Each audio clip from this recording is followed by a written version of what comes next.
入冬了一定要多吃山药哦。今天分享山药西多士的做法，一口下去绝了。儿子说以后早餐就给他做这个。240克山药切成小段，装盘，上锅蒸熟，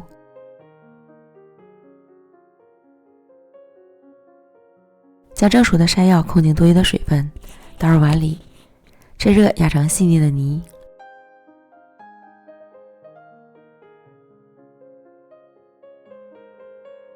再加入20克炼乳、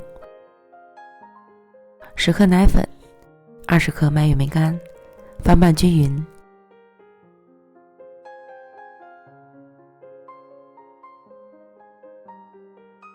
先放一旁备用。再准备几片吐司，用圆形的小模具压出小饼。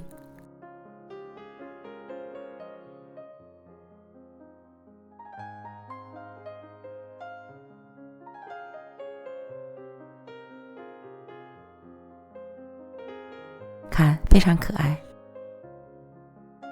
然后用2片吐司饼加上山药泥，山药泥可以提前均分一下，这些料正好可以做9个。按压粘合到一起，再整理下形状。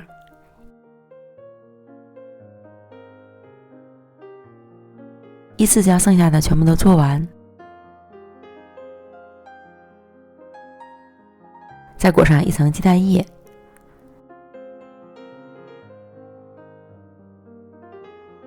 直接放入到预热好的锅中，全程开小火慢煎。一面煎至变色后，翻煎另一面。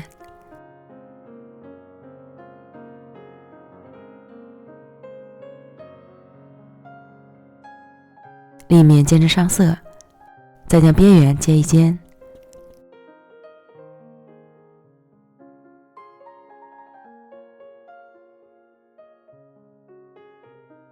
等全部都煎成金黄色即可出锅。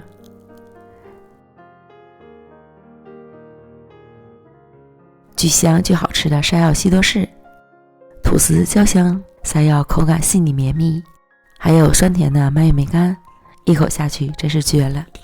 我家宝贝连吃了4个才解馋，叫我以后早餐都给他做这个，推荐朋友们一定要试试哦，真的超香超好吃。